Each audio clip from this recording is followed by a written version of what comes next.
Freedom physically refined rice bran oil cholesterol ని శుభ్రం చేసేందుకు ప్రతిరోజు వాడండి. Freedom rice bran oil.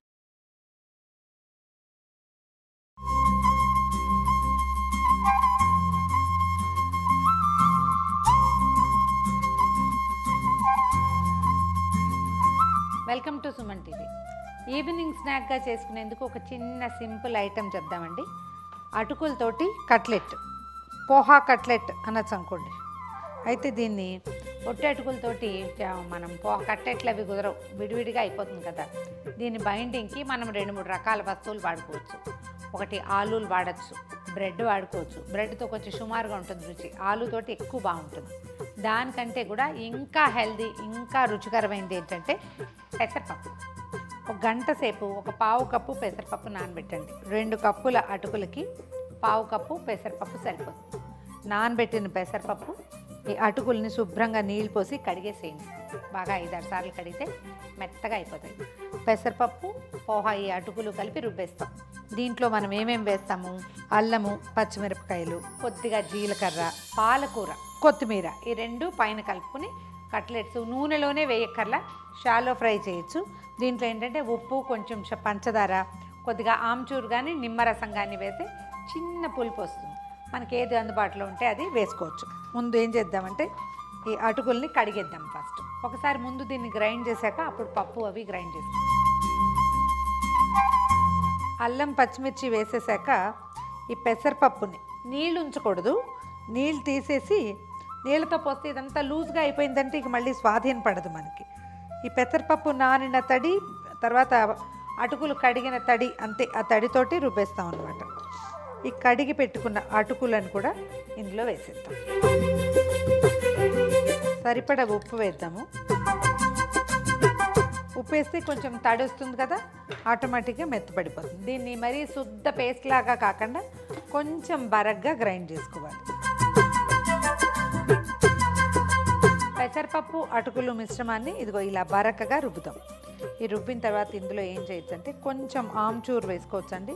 నిమ్మరసం ఉంటే ఇంకా బాగుంటుంది. నిమ్మకాయ లేక నేను ఇలా, ఇది కూడా 2 మెథడ్స్ చేసుకోవచ్చు. ఆమ్చూరు వేసాక ఒక చిన్న స్పూన్ జీలకర్ర,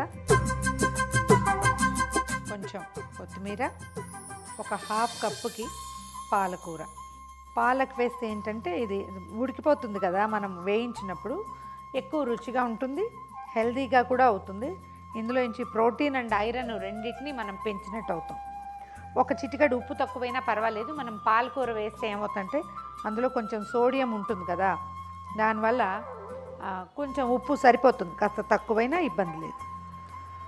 కొంచెం తడిచేయి చేసుకుని దీన్ని మెత్తగా మొత్తం దగ్గరికి కలిపేసేయటం, చిన్న చిన్న ఉండలు చేసుకోవటం. వీటిని మనం నూనెలో కూడా వేయచ్చండి. నూనెలో కాకుండా ఈజీ మెథడ్ ఏంటంటే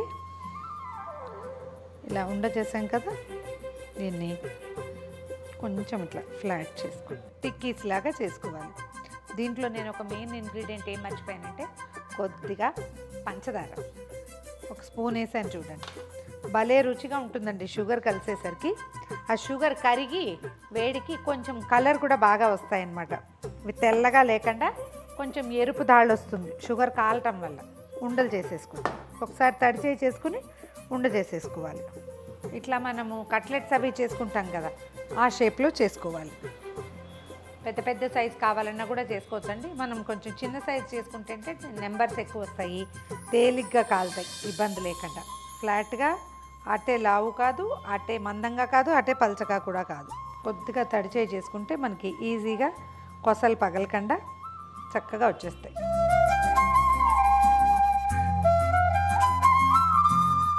నాన్ స్టిక్ ప్యాన్ ఉంటే పెట్టుకోవచ్చు, లేకపోతే మామూలు ప్యాన్లో అయినా కొద్దిగా నూనె వేయటం. అంటే ఇది మన డీప్ ఫ్రై లాగా కాకుండా షాలో ఫ్రై చేస్తామన్నమాట.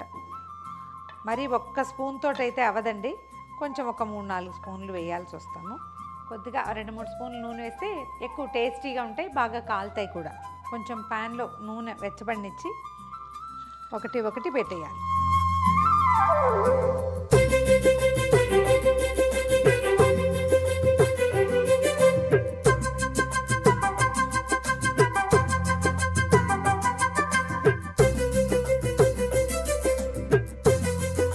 అన్నిటినీ ఒకసారి తిరిగేసానండి. కలర్ చూడండి క్లియర్గా కనిపిస్తుంది. ఇందులో పంచదార వేయటం వల్లే ఈ డార్క్ కలర్ వస్తుంది, లేకపోతే ఇందులో ఏ పదార్థము ఇలా వేగేది ఉండదు. రెండో వైపు కూడా తిరిగేసి ఈవెన్గా కాలేలాగా చేయాలి. అవసరమైతే ఒక స్పూన్ నూనె వేసుకోవచ్చు. మొదట వేసిన ఆయిలే సరిపోతుంది, ఇంకా వేయక్కర్లేదు కూడా. చూసుకుని అవసరమైతే ఒక స్పూన్ రెండు వైపులా తిప్పుతూ కాల్చేసుకోవాలి. ఈ రంగు వచ్చాక తీసేయాలి. కావాలంటే మీరు డీప్ ఫ్రై కూడా చేసుకోవచ్చు, మనదే చాయిస్.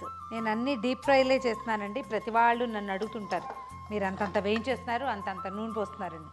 నూనె పోయకుండా చేస్తే నిజానికి అంత రుచి రాదండి. సరే, ఈ కట్లెట్స్ అవి బాగానే ఉంటాయి, అందుకని వీటిని ఈసారి ఇలా ట్రై చేస్తామన్నమాట. మనం వేసిన 3-4 స్పూన్ల నూనెతోటి వేగిపోయినాయి. ఇవి చక్కగా కరకరలాడుతూ ఉంటాయి. ఎర్రగా ఉండే టమాటా పచ్చడో లేకపోతే టమాటా సాస్ తోటో చక్కగా పిల్లలకి వడ్డించేయండి. ఒకవేళ ఇది కనుక మనం గ్రైండ్ చేసి అట్టి పెట్టుకున్నాం అనుకోండి, మార్నింగ్ టైము వీటిని బాల్స్ లాగా వేసి మనం డీప్ ఫ్రై చేసేసి బాక్స్లోకి కూడా పెట్టివచ్చు.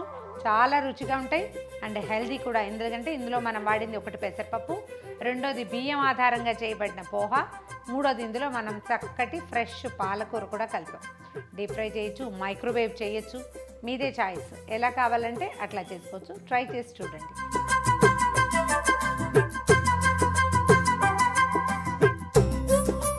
ఈ వీడియో కనుక మీకు నచ్చినట్లయితే లైక్ చేయండి, షేర్ చేయండి. మరిన్ని ఇంట్రెస్టింగ్ వీడియోల కోసం సుమన్ టీవీకి సబ్స్క్రైబ్ చేసుకోండి.